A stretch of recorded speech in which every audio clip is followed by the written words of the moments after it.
안녕하세요. 신성우입니다. 오늘 법률저널 7회차 해설 강의 진행하도록 하겠습니다. 1번 문제 같은 경우 정답은 4번이고요. 1번 문제 같은 경우는 알 수 있는 것으로 되어 있고요. 지금 내용이 사실 굉장히 많이 흩뿌려져 있습니다. 공진에 대한 1차적 책임을 지는 관리 같은 경우는요. 지금 두 번째 문단에서 수령이라는 거를 확인을 하셔야죠. 수령이 1차적인 책임을 진다라는 걸 확인을 하셔야 되고요. 그 다음에 제일 처음에 수령이 스스로 모은 곡식이 자비곡이다라는 거를 이제 보신 다음에 그 다음에 이제 여기 앞에 보시게 되면은 진제의 모든 방식에 쓰였다고 되어 있습니다. 진제를 보시면 공진, 사진, 구급이 되어 있어요. 공진 같은 경우에 자비곡으로 하는 경우 되어 있고 사진 같은 경우도 확인을 하셔야죠. 사진 같은 경우는 세 번째 문단에 지금 사진이 진행되는 거 있고요. 구급 같은 경우도 수령의 자비곡으로 되어 있는 거 확인을 하셔야 됩니다. 이렇게 되면은 선지 4번이 답으로 보이실 수 있게 됩니다. 네, 다음은 2번 문제입니다. 2번 문제 같은 경우는 지금 글을 읽게 되시면요. 인조실록과 병자일기에서는 동일한 연월에 대해 같은 기후 현상을 기록한 부분이 있다고 되어 있죠. 두 번째 문단에서 지금 인조실록을 쭉 보게 된 다음에 여기서는 사실 병자일기를 신경을 쓰셔가지고 이 앞에 병자일기가 1638년 4월의 가뭄이다. 앞쪽에서 보시게 됐을 때 인조실록도 마찬가지로 4월의 가뭄이다. 이렇게 보시고 확인하셔가지고 선지 1번이 맞다. 이렇게 봐주시는 게 문제 푸는데 유용하셨을 겁니다. 선지 1번에서 바로 보시고 다음 문제 넘어가셨어야 합니다. 네, 다음 문제 같은 경우는요. 지금 선지 4번이 맞는 선지죠. 선지 4번 같은 경우에서 고려 말기 같은 경우는 지금 사원전은 고려 전체 토지인 60만 결의 6분의 1이라고 되어 있습니다. 그리고 그 다음에 어떻게 되어 있냐면요. 사원전을 줄이는 정책을 사용했다고 되어 있죠. 조선시대 들어가지고요. 세종 때라고 되어 있고 그래서 세종 때 1만 결로 축소되었다고 되어 있습니다. 그래서 선지 4번이 알 수 있는 선지가 됩니다. 네, 문제 4번 보여드릴게요. 문제 4번 같은 경우는 지금 물체의 운동 에너지가 물체 질량과 물체 속도 제곱과 비례상수 0.5를 곱한 값이라고 되어 있죠. 그러니까 나머지 속도가 같을 때 비례상수도 같겠죠. 그러면은 질량이 2배가 되면은 물체의 운동 에너지 2배가 될 겁니다. 그래서 문제 4번은 3번이 됩니다. 자, 이 문제 5번 같은 경우는 사실 좀 답을 고르기가 좀 애매하기도 합니다. 한번 일단 답 같은 경우는 지금 만들어진 거는 정릉을 감싸며 12지산장을 세운 병풍석. 태조 때 같은 경우는 지금 도성대에 정릉을 지었다고 되어 있어요. 그리고 화려하게 지어졌다고 되어 있고 일반적으로 그 위쪽에 있는 사실 이 위쪽에 있는 게 권원릉으로 들어가 있는 이야기를 하고 있거든요. 그래서 지금 여기 권원릉을 이야기하고 있는 거 맞아요. 봉분 아래쪽에는 침략으로부터 능을 보호하기 위해 가지고 12지상을 새겨 능을 감싼 병풍석이 있다. 근데 이 위쪽 같은 경우는 지금 이 아래쪽은 권원릉의 병풍석 밖이라고 되어 있으니까 봉분 아래 이런 식의 왕과 관련된 릉과 관련돼 가지고는 병풍석이 있다라고 이쪽 연결돼서 신덕왕후 같은 경우도 릉에 병풍석이 있을 거고 아래쪽 같은 경우에는 거기서는 그때 거기에 호석 등 성물이죠. 성물 같은 게 광통교 보수에 쓰였다. 그래서 태종 때의 광통교 보수에 사용되었다. 이렇게 구성된 것 같습니다. 네. 답은 그래서 5번입니다. 네, 문제 6번 한번 보겠습니다. 문제 6번은 지금 니은 같은 경우인데요. 니은 같은 경우 지금 여기서 보실 때 전압이 생성되지 않을 것이다라고 되어 있기 때문에 위쪽에 전압이 어떻게 되는지 보셔야 됩니다. 전압의 크기는 자기선 속의 시간에 대한 변화율을 보셔야 돼요. 자기선 속의 시간에 대한 변화율은 어떻게 만들어지는지를 여러분들께서 보시게 되면요. 아래쪽에서 여기 지금 자기선 속이 가상의 곡면에 적용하는 총 자기력이고 곡면의 넓이와 곡면에 대해서 수직인 자기장 성분의 곱으로 되어 있다고 되어 있습니다. 그래서 아래쪽에 곡면에서의 법선 벡터와 자기장 방향의 벡터 사이의 각도도 중요하다라고 되어 있죠. 지금 면적이 일정하고 그 면의 법선 벡터와 자기장의 방향 벡터가 이루는 각도가 일정하다면 자기장의 값이 시간에 대해서 지금 일정한 값을 가지고 있다고 되어 있죠. 지금 자기선 속의 시간에 대한 변화율을 말을 하고 있는데 지금 전압의 크기가 만들어지지 않을 거다라고 생각할 수 있을 겁니다. 네, 다음 문제 7번 한번 보도록 하겠습니다. 문제 7번 같은 경우는요. 선지 1번이죠. 침묵은 대화를 주도하기 위해 사용될 수 있다. 마지막 문제를 한번 보세요. 침묵은 상담자가 내담자에게 주제에 대하여 말하거나 상세하게 설명하게 주도하는 리드의 수동적인 형태이다. 어쨌건 지금 여기서 설명하게 주도하는, 대화를 주도하기 위해 사용할 수 있다는 걸 알 수가 있습니다. 그래서 7번의 답은 1번이 됩니다. 네, 문제 8번 한번 보도록 할게요. 문제 8번 같은 경우는 지금 추론할 수 있는 것을 고르라고 되어 있습니다. 문제 8번 추론할 수 있는 걸 고르라고 되어 있고요. 지금 여기서 CO 중단, CO 기간 중단 등의 사유가 있어도 어떠한 경우라도 CO 기간은 10년을 넘을 수 없다. 어떠한 경우라도 10년을 넘을 수가 없다라고 되어 있죠. 선제 4번 같은 경우 채무자가 파산해도 계약 체결로부터 10년 후에는 CO 기간이 10년을 넘을 수가 없으니까 CO가 소멸된다라고 보시면 될 겁니다. 위쪽에 적용되면 나오는 거죠. 네, 여러분들 이제 문제 9번 한번 보시죠. 문제 9번 같은 경우는 지금 그 위쪽에서 필연적 정당화라고 말을 하는 게 필연적 타당성이라는 것 같다라는 것 좀 보셔야 되고요. 기업 입장 같은 경우는 뭐냐면 의도를 분류 기준으로 보는 겁니다. 의도를 분류 기준으로 보기 때문에 A와 C는 같은 논증이다. A는 지금 필연적 타당성을 의도하지 않았습니다. C도 뭐라 그러죠? C도 필연적 타당성을 의도하지 않고 C 논증을 제시하였다. 그러니까 지금 9번에 있어가지고는 같다라고 볼 수가 있게 됩니다. 지금 니은 같은 경우는 갑이 B 논증에 대해서 필연적 타당성을 의도했다고 되어 있죠. 그러면 기업 입장에 따라서 B 논증을 구분하게 되면은 의도했을 때 B 논증은 지금 뭐라고 하게 되는 거죠? B 논증 같은 경우는 위에 보게 되면요, 부당한 B 논증을 하게 된 거예요. 부당한 B 논증을 하게 됐는데 그 의도했다고 하니까 기업 같은 경우는 부당한 그러니까 의도는 필연적으로 하려고 했는데 연역인데 부당한 연역이 되는 겁니다. 니은은 부당한 연역은 형용 모순이라고 말을 하고 있어요. 그래서 니은도 맞게 되는 거고 기억 니은이 9번에서 맞는 말이 됩니다. 그래서 정답은 3번이 됩니다. 네, 10번 보도록 하겠습니다. 지금 기업 같은 경우가 인공지능을 통해서 정보 획득하는 게 아래쪽에 나오죠. 그래서 블라인드 채용 같은 역할을 하고 있다고 하고요. 고용시 편견적 차별은 지금 여기서 나오고 있잖아요. 편견적 차별 앞쪽에서 보시게 되면요, 편견이나 취향에 의해서 차별이 발생되는 거, 이걸 이제 막으려고 하는 겁니다. 베이를 통해 가지고요. 편견 또는 하는 거를요. 그다음에 밑쪽에 같은 경우가 통계학적 차별, 이거 역시 줄어든다고 말을 하고 있습니다. 그래서 기억을 여러분들 추론할 수 있는 거라고 보시는 거에 문제 없을 것 같아요. 10번의 정답은 1번입니다. 네, 11번 문제 풀도록 할게요. 갑과 을은 모두 우리의 본능적인 성향을 조절할 수 있는 가능성을 인정한다라고 되어 있습니다. 갑 같은 경우는 우리 인간은 추동과 현실 사이에서 갈등한다고 되어 있고요. 추동이 근본적인 욕구라고 되어 있습니다. 네, 추동 같은 경우를 통해 가지고 지금 우리가 본능적인 성향을 지금 아래쪽에서 우리가 그것을 아래쪽에 보시면요, 우리 조정할 수 있다고 되어 있죠. 억제하려는 자아를 통해 가지고 감정을 억제하려는 경향을 가지고 있다고 되어 있어요. 을 같은 경우도 우리는 지금 아래쪽에 보시면요, 변연계를 통해 가지고 내가 내려가서요, 변연계를 통해 가지고 지금 여기서 언어 표현 이런 거를 적극적이지 않은 행동으로부터 자유롭게 벗어날 수 있도록 한다고 되어 있습니다. 그래서 11번에 기억선지가 맞고요. 디귿선지 같은 경우 을은 언어 표현을 자극하는 베네핏을에서 전달되는 자극보다 내관에서 전달되는 자극이 더 강해 격렬한 감정이 지배되면 말을 제대로 못할 것이다 라고 생각할 것이다. 지금 여기 밑에 보시면은 원시뇌의 자극이 이쪽에 보시면요, 네, 원시뇌의 자극이 강하다고 되어 있어요. 그래서 다른 부분의 기능을 방해한다고 되어 있고요. 마지막에 격렬한 감정이 지배될 때 제대로 생각하기 어렵다고 되어 있습니다. 이거 보시면 맞다고 알 수 있어요. 그래서 11번의 정답은 3번입니다. 네, 문제 12번 풀어드릴게요. 문제 12번 같은 경우는 지금 비읍을 강화한다라고 되어 있습니다. 강화라는 건 여러분들 부합 사례가 나오는 게 가장 기본적이거든요.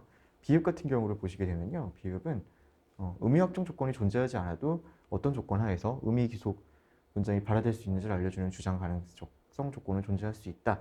그러니까 기역, 미음, 시읒, 이응이 그렇게 되는지 이제 그 사례가 되면 되는 겁니다. 기역과 미음을 한번 볼까요? 기역과 미음을 보게 되면요, 어떠한 의미 기속 문장에 대해서도 그것을 참이거나 거짓이게끔 만들어주는 사실은 존재하지 않는다. 그리고 지금 미음에 보게 되면요, 조건원이죠. 의미 확정 조건은 의미 기속 문장에 대해서 그것을 참이거나 거짓게 만들어주는 사실이 존재할 때에만 존재한다고 되어 있습니다. 그러니까 지금 비읍 같은 경우로 연결 지었을 때 지금 기역이랑 미음이랑 되게 되면 지금 의미 확정 조건이 존재하지 않는다가 되는 겁니다. 의미 확정 조건이 존재하지 않는다가 되는 거고요. 시읒이랑 이응을 한번 보시죠. 시읒이랑 이응 같은 경우로 보면요, 마찬가지로 주장 가능성 조건이 언어 공동체의 거의 모든 상원이 그와 같은 방식으로 문장을 사용할 때, 그리고 오직 그 경우만 존재한다고 되었는데, 철수가 속한 언어 공동체의 거의 모든 상원이 플러스를 덩어화하기로 사용한다. 그와 같은 방식으로 지금 앞에 있는 것처럼 모든 상원이 문장을 사용할 때, 그리고 그 경우에 존재하는 거죠. 그러니까 주장 가능성 조건이 있는 겁니다. 주장 가능성 조건이 있으니까 지금 비읍이 되는 거죠. 의미 확정 조건이 존재하지 않더라도 주장 가능성 조건이 존재할 수 있다. 그래서 12번에 선지 1번이 답이 됩니다. 자, 문제 13번 보여드릴게요. 문제 13번 같은 경우에 내용을 좀 정리하면은 위에 있는 내용을 정리하면 이렇게 됩니다. 철학, 과학, 경제학 개론, 미학 개론, 행정학 개론이 있는 거고요. 철학 과학개론이랑 행정학개론을 동시에 수강하는 학생은 없어요. 어떤 학생은 과학개론이랑 미학개론을 동시에 수강하죠. 그리고 철학이랑 과학이랑 경제학을 동시에 수강할 수는 없는 거예요.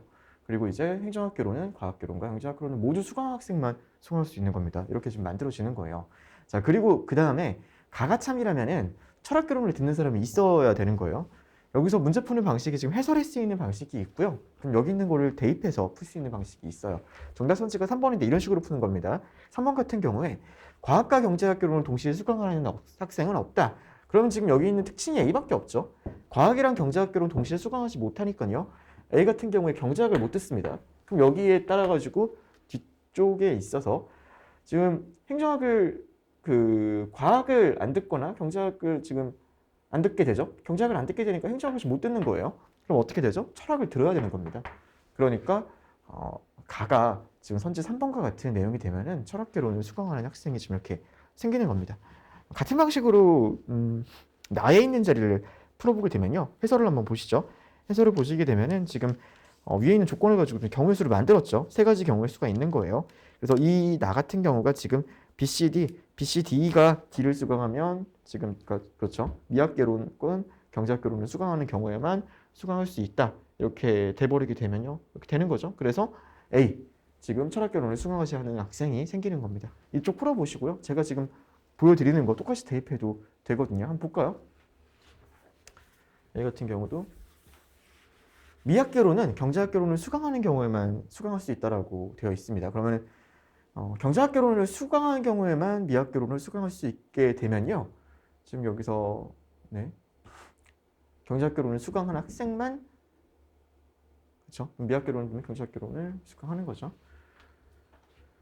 네, 이렇게 되면은 네, 지금 여기서 철학이랑 과학이랑 경제학 동시에 듣지 못하죠. 철학이랑 과학이랑 경제학 동시에 듣지 못하니까 A 자리에다가 철학을 드릴 수가 없는 거죠. 철학을 수강하지 않는 사람에게 생기는 겁니다. 선지 3번 이렇게 대입해서 푸는 거랑 해설로 푸는 거 이렇게 있어요. 13번 문제 이렇게 한번 풀어보시면 됩니다.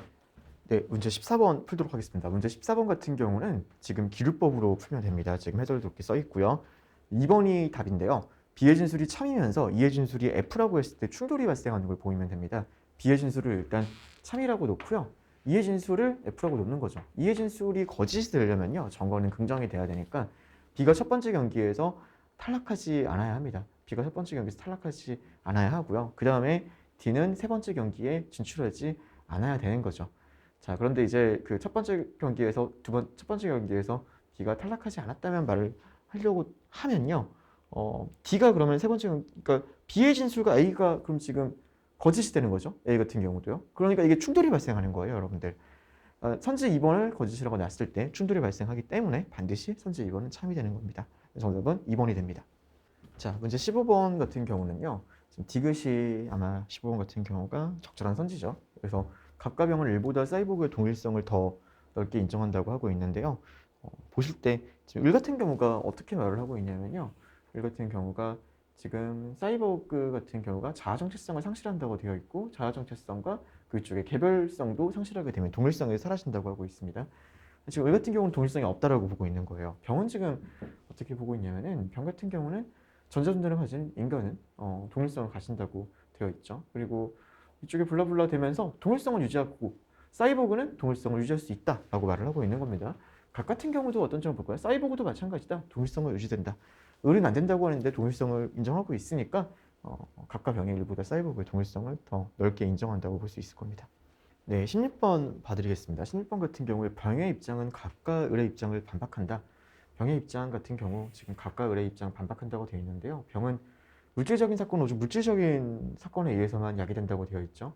갑 같은 경우는 마음이 비물질적인데 이거 가지고 뭐 이루어진다고 말을 하고 있죠. 유발한다라고요. 을 같은 경우도 비물질적 속성을 비물질적인 것이 직접적으로 물질적인 야기하는 건 아니지만 야기하는 흐름을 만든다고 되어 있습니다. 반박한다고 볼 수 있을 거예요.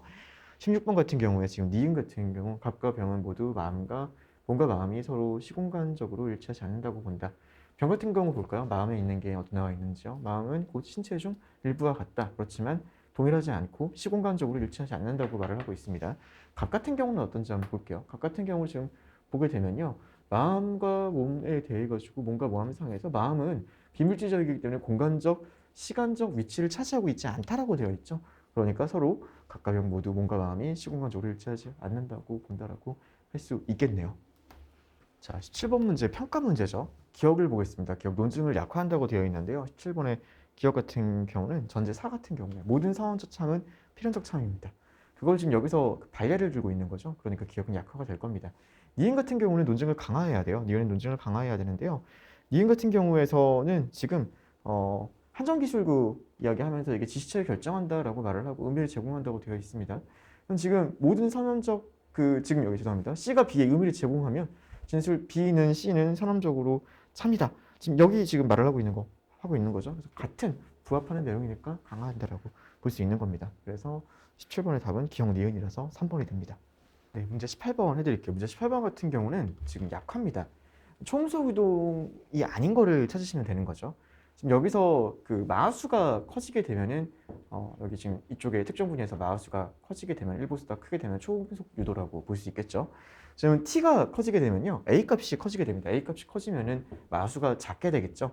마수가 작게 되면은 지금 초음속 유동이 아닐 겁니다. 그래서 니은 이게 될 겁니다. 그래서 18번의 정답은 일단 니은이 들어가는 거고요. 디귿 같은 경우 상온에서 100제곱미터 지금로 비행하는 물체라고 되어 있는데요. 상온에서 100제곱미터 소리의 속도가 상온을 기준으로 지금 343이라고 말을 하고 있죠. 네.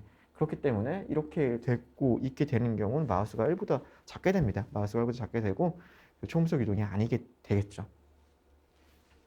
네, 19, 20번 문제 보겠습니다. 강화 약화 같은 경우는 지금 여기서는 내용에 대해서 그냥 발에 들어가는 게 약화라고 생각하시면 되고요. 19번 같은 경우에서는 을이 지금 인간중심 이론이라고 했습니다. 근데 지금 여기서 뭐라고 하고 있냐면은 지금 인간중심적인 인과관계에 대한 이론 같은 경우는 인간의 힘이 닿지 않는 상황에서는 적용될 수 없다는 사실은 을 이론을 약화한다. 맞는 말이 되는 거죠. 그래서 맞게 되는 거고요. 뒤 같은 경우는 지금 나오는 게 의리론과 병의론을 모두 약화한다고 되어 있어요. 의리론은 지금 여기서 행위자를 이야기를 하고 있습니다. 지금 보시면 나와 있고 지문 보시면 나와 있죠. 그래서 행위자를 쓰게 있는데 인과관계가 있다고 되어 있는 겁니다. 병의론 같은 경우는 개입 변수 말을 하면서 인과에 대한 이야기를 하고 있어요. 그래서 인과 개념을 좀 적용하고 있는데 지금 여기서는 뭐라고 말을 하고 있냐면요. 한 개념을 설명하기 위해서 다른 개념을 설명할 때 그 다른 개념에 해당 개념이 포함된다. 지금 이게 인과 이야기하고 있는 거거든요. 그 위에 있는 내용이요. 그래서 그렇기 때문에 둘 다 타당한 이론이 될 수 없다라고 하게 되면은 을이랑 병 둘 다 약화가 될 겁니다. 19번은 지금 선지 4번이 돼요. 네, 20번 문제 풀어드리겠습니다. 20번 문제 표현만 조금 복잡할 뿐이에요. 일단 풍향계의 방향을 거칠 거라고 되어 있습니다. 정사면체 던지기가 지진에 영향을 미치는 모든 영향. 지금 밑에 정사면체 던지기는 계획변수 조건 중 넷째 조건, 앞에 보시면 여기 셋째 조건도 넷째 조건 나오면 셋째 조건 충족됐다는 지문 내용이 있습니다. 그렇게 되게 되면은 지금 20번 문제 같은 경우에서 정사면체 조건이 셋째 조건이 되는 거고, 그러면은 모든 I에서 I로 가는 게 전부 다 중간을 거쳐야 되는 거잖아요. 그래서 풍향계의 방향을 거치게 되는 거죠. 그래서 이거 20번 정답은 4번입니다. 적용하시면 그렇게 어렵지 않으셨을 거예요.